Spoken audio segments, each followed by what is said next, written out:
Hello everyone. So today it's a very important day क्योंकि आज हमारे यूनियन बजट की पेशकश है जो हमारे फाइनेंस मिनिस्टर निर्मला सीतारमन जी करेंगी। ट्रेडर्स के लिए काफ़ी अच्छा दिन होता है क्योंकि वोलेटिलिटी रहती है और साथ ही साथ इन्वेस्टर्स को आगे जाकर पता चलता है कि कौन से सेक्टर्स में यहाँ से उछाल आ सकता है क्योंकि गवर्नमेंट वहाँ पर अपना एक्सपेंडिचर या कैपेक्स प्लान कर रही होती है। तो ये तो इस पूरे के पूरे बजट सीरीज का पहला वीडियो है। पहले वीडियो में एक्चुअली हम एक्सप्लेन कर रहे हैं कि दोनों इंडेक्स किस तरीके से चल सकते हैं, क्या हो सकता है पॉसिबल। और बाकी दो वीडियोस में जो चीज़ें रहेंगी, देखिए तो बाकी के जो तीन वीडियोस में रहेंगी उसमें काफ़ी फंडामेंटल बातचीत होगी, फंडामेंटल एनालिसिस होगी बजट्स को लेकर के आखिरकार किन किन सेक्टर्स में आप इन्वेस्ट कर सकते हो, मैं क्या सोचता हूँ, आपको किस तरीके से सोचना चाहिए और बाकी सारी चीज़ें। ठीक है। और तो स्टार्ट करते हैं ये वीडियो कि आखिरकार टेक्निकली कल दो इंडेक्स में क्या पॉसिबिलिटीज़ लगती हैं और बाकी उसके बाद देखेंगे अलग अलग स्टॉक्स नेक्स्ट वीडियोस में जो आज ही के दिन आपके पास आ जाएंगी सुबह 8 बजे के पहले, ताकि आप इन वीडियोस को देखें और अपना ट्रेड प्लान करें। जो भी करना रिस्क मैनेजमेंट के साथ करना, अपने डिसिप्लिन के साथ करना और अपना दिमाग का इन कॉमन सेंस अप्लाई करके रखना। ठीक है। तो अगर हम चलते हैं, ठीक है, तो आज यूएस मार्केट्स की क्लोजिंग काफ़ी अच्छी रही है। अच्छी क्लोजिंग्स के साथ साथ पॉसिबल ये भी रहा है कि एसजीएक्स निफ्टी, जो एसजीएक्स निफ्टी है वो बेसिकली काफ़ी ऊपर की तरफ 130 पॉइंट ऊपर बंद हुई है। ठीक है। तो कह सकते हैं कि हम एक गैप अप खोलेंगे। ठीक है, पॉसिबिलिटी है। और इस कैंडल को देखकर अगर आप थोड़ा बहुत देखोगे तो ये कैंडल आपको कहीं ना कहीं एक हैमर की तरह ही लगेगी और काफ़ी अच्छा हैमर बनाया है इसने सपोर्ट जोन्स पे। ठीक है, 17,800 is a good support zone, 17,500 support zones हैं मार्केट के। लेकिन फिलहाल मार्केट्स को इन दो जगह पर जहाँ से पिछली बार इसने सपोर्ट लिया था उसके ऊपर क्लोजिंग करने की आवश्यकता है। कभी भी कोई भी चीज़ों को, मतलब अगर कभी भी उसको अपने बुलिश बिहेवियर को दिखाना है। देखने से ऐसा लगता है कि कल फिलहाल हम लोग इसी जगह के आसपास कहीं गैप अप खुलेंगे। गैप अप खुलने के साथ हो सकता है कि वोलेटिलिटी मार्केट्स में एक्सपेक्टेड रहे, तो कल भी आप इन दो तरीकों की कैंडल्स आपको देखने को मिल सकती है।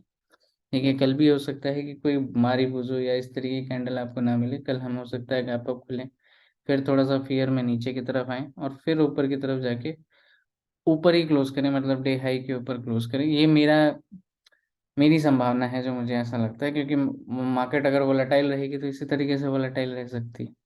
ठीक है। दूसरी चीज़ क्या है, अगर शॉर्ट टर्म मतलब कि अगर मैं डेली बेसिस पे देखूं तो मार्केट्स अगर इस जगह पे ऊपर क्लोज होती हैं तो आप किन जगहों पर ऊपर ट्रेड कर सकते हो। अब जैसे 130 पॉइंट का गैप अप ही अगर दिखाती है एसजीएक्स निफ्टी, कल सुबह भी यही सही रहती है, तब आप मान के चल सकते हो कि हम 17,800 के आसपास खुल रहे होंगे। ठीक है। अब 17,800 कहीं ना कहीं आपको ये पता है एक सपोर्ट जोन था पहले, जो कि अब जो कि अब एक अच्छा खासा रिजेक्शन जोन बन सकता है। तो अगर 17,800 पे खुलेंगे तो सबसे पहले आपको यहाँ पर बाय करने के बारे में नहीं सोचना है।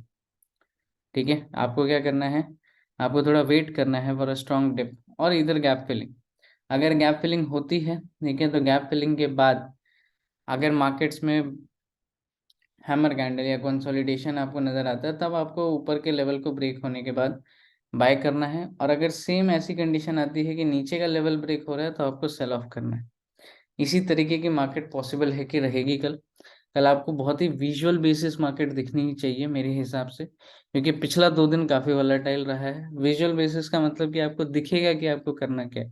कोई बहुत ज्यादा कम्प्लेक्सिटी मेरे को नहीं लगती कि होगी जिसमें आपको लॉन्ग स्ट्रैंगल लॉन्ग स्ट्रैडल ऐसा कोई ट्रेड लेना पड़ेगा। ठीक है। मेरा सजेशन आपको ये है कि अगर कल हम 17,800 के नीचे नीचे खुलते हैं, आप कोई भी हरी मत दिखाइए, आराम से चलिए। ठीक है, आप आराम से ट्रेड कीजिए और वेट करिए कि कोई स्ट्रॉन्ग लेवल मार्केट आपको दिखाए। उसके बाद आप कोशिश करो, ठीक है, कि आप चीज़ों को समझ के फिर आप ट्रेड करो। ठीक है। और अगर जो ये रेड वाली कैंडल है इसके नीचे ही अगर हम कहीं खुल जाते हैं, मान लेते हैं कल US 30, मतलब US 30 के थोड़ा नीचे खुल गए फ्यूचर से, हम 60-70 पॉइंट ही गैप अप कर रहे हैं, तब आप समझना कि एक बार तो हम नीचे की तरफ आएंगे। हो सकता है कि ये जो एक छोटी सी ट्रेंड लाइन इसने बनाई है वहाँ रिटेस्ट करें और फिर हो सकता है या तो ऊपर की तरफ निकले। लेकिन अगर कुछ ऐसा होता है, ठीक है, तब आप मान के चलना कि अगर ये वाला लो जो है, जो आज का जो लो है, अगर ये कटता है तो आप मान के चलना कि हम इस लो को भी रिटेस्ट करेंगे और हो सकता है इससे थोड़ा सा नीचे भी जाएं, 350 के आसपास, लेकिन इसके चांसेस थोड़े से कम हैं। कल मेरा बायस तो यही रहेगा कि मार्केट काफ़ी विजुअल होनी चाहिए, ऊपर खुल के थोड़ी बहुत नीचे आएगी और फिर एक कंसोलिडेशन जोन बना के आपको डायरेक्शन देगी कि किस तरफ जाना है उसे। ठीक है, तो ये मेरा निफ्टी को लेकर एनालिसिस था। बैंक निफ्टी का चार्ट थोड़ा सा डिफरेंट है। अब बैंक निफ्टी के अगर आप चार्ट को देखोगे तो बैंक निफ्टी का चार्ट ये 15 मिनट वाला चार्ट है। ठीक है, पहले हम वनडे पर देख लेते हैं इसको। तो वनडे के ऊपर अगर आप फिबोनाची रिट्रेसमेंट लगाओ बैंक निफ्टी की, तो वनडे के ऊपर इसने काफ़ी एक स्ट्रॉन्ग कैंडल बनाई। ठीक है, स्ट्रॉन्ग कैंडल बनाने के बाद आज की कैंडल को हम डोजी करार नहीं दे सकते, बट मैं बता रहा हूँ आपको बोलने के लिए कि हाँ, डोजी है, ग्रीन कलर की डोजी है। ठीक है, मतलब कलर उतना मायने नहीं रखता है डोजी का। तो मैं कल देखना चाहूँगा कि बैंक निफ्टी इनसाइड कैंडल बनाती है कि बैंक निफ्टी कल इन दोनों कैंडल्स को, क्योंकि अगर आप इन दोनों कैंडल्स के हाई को देखोगे ना, जो ये कैंडल है दैट इज 40,789, ये कैंडल का भी हाई अराउंड अराउंड उतना ही है, 20-30 पॉइंट का डिफरेंस है। तो कल मेरा कहने का मतलब यही रहेगा कि कल what I will be seeing in bank Nifty कि क्या ये 40,820-30 के ऊपर टिक रही है। अगर वो टिक रही है then it's a strong buy, और बैंक निफ्टी हो सकता है आपको कल अच्छी रैली दे पॉसिबली। ठीक है, तो बैंक निफ्टी पे आप ध्यान देना, क्योंकि आज का इसका जो कैरेक्टर था वो काफ़ी अच्छा था।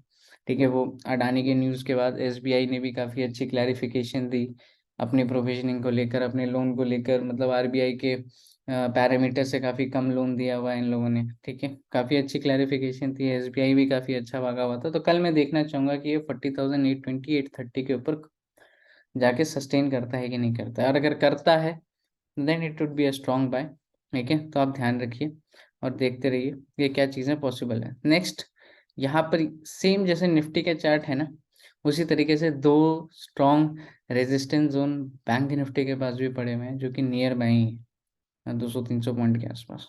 तो ध्यान रखो, कल हो सकता है अग्रेसिव सेल ऑफ ना आए, बट मार्केट हो सकती है आपको चांस दे बैठने की, अगर सेल ऑफ होता भी है कल तो।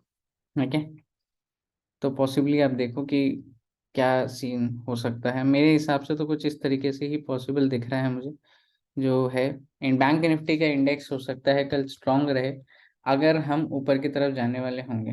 नीचे की तरफ भी अगर जाते हैं तो हो सकता है बैंक निफ्टी थोड़ी सी कम गिरे या इनसाइड कैंडल बनाए, but Nifty could have a fierce fall अगर कुछ इस तरीके की चीज़ें रहती हैं मार्केट्स में तब।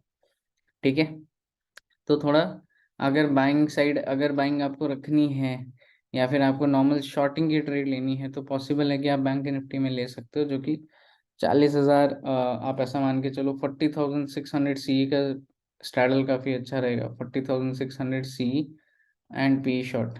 देखिए यहाँ पर का स्ट्रैडल काफ़ी अच्छा रह सकता है इस वीक का। ठीक है, तो एक बार थोड़ा सा डेटा देख लेते हैं। ठीक है, डेटा जहाँ तक दिखाता है, डेटा दिखा रहा है कि आज एफआईआईज ने भी, मतलब एक तरीके से अगर आप देखोगे तो अपनी मतलब थोड़े बहुत लॉन्ग्स ऐड किए हैं, साथ ही साथ फ्यूचर्स में अपनी शॉर्ट कवरिंग भी कर, फ्यूचर्स में भी इन्होंने क्या किया है कि शॉर्ट्स को थोड़ा सा ऐड कर दिया है। ठीक है, तो ये थोड़ा सा समझ में नहीं आ रहा है। ठीक है, एफआईआईज का क्या कैरेक्टर खासकर, बाकी रिटेलर्स कम्प्लीटली बुलिश है। रिटेलर्स का तो जो क्लाइंट सेक्शन है वो बुलिश ही है फ्यूचर्स के साइड पर। प्रोज ने भी अपने शॉर्ट्स को ऐड किया है। ठीक है, एंड साथ ही साथ डीआईआईज ने अपने जो लॉन्ग्स थे उनको कम कर दिया है। ठीक है, तो ये जो है वो कल देखना पड़ेगा कि किस तरीके से है। ठीक है, नेक्स्ट अगर देखते हैं, देखिए तो जो हमारे मतलब कि अगर ऑप्शंस का पूरा डेटा देखें, तो एफ आई आईज आज नेट बुलिश रहे थे। देखिए क्लाइंट ने अपना थोड़ा बहुत बियरिश सेक्शन पे ट्रेड बनाई, जो कि दिखता भी है। ऑप्शंस के मुकाबले उनको अपना ट्रेड को हेज भी करना पड़ेगा, जो फ्यूचर्स के साथ साथ है, प्लस जो मेजरली क्या है कि थोड़ा हल्का भी हुए होंगे वो लोग।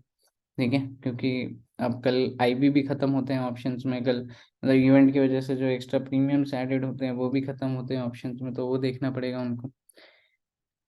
प्रोज भी आज कुछ हद तक पॉजिटिव सेक्शन पे ही रहे थे। ठीक है, and D I eyes also have made a positive trade. ठीक है, तो सबने आज कुछ पॉजिटिव ट्रेड लिए।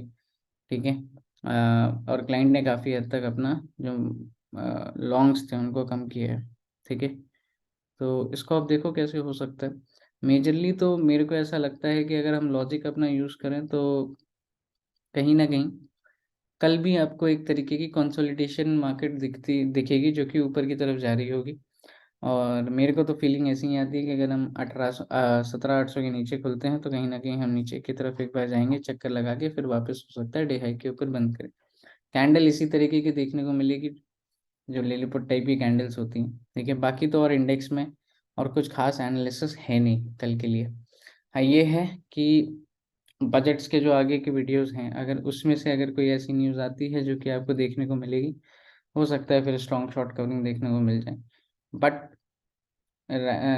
उसके अलावा सीइंग जस्ट द चार्ट्स, अभी मेरे को ऐसा कुछ लगता नहीं है कि स्ट्रॉन्ग शॉर्ट कवरिंग या स्ट्रॉन्ग बाइंग सेक्शन में मेरे को चार्ट्स के हिसाब से दिख रहा हो। But yes, I would surely से कुछ रेजिस्टेंसेस हैं, अगर रेजिस्टेंसेस टूटते हैं तो आपको बाइंग साइड पे बैठना पड़ेगा, ठीक है। इग्नोर नहीं करना है फिर आपको उसे। Thanks for watching the video, ठीक है। And if you do liked it, then please subscribe the channel and help us to grow.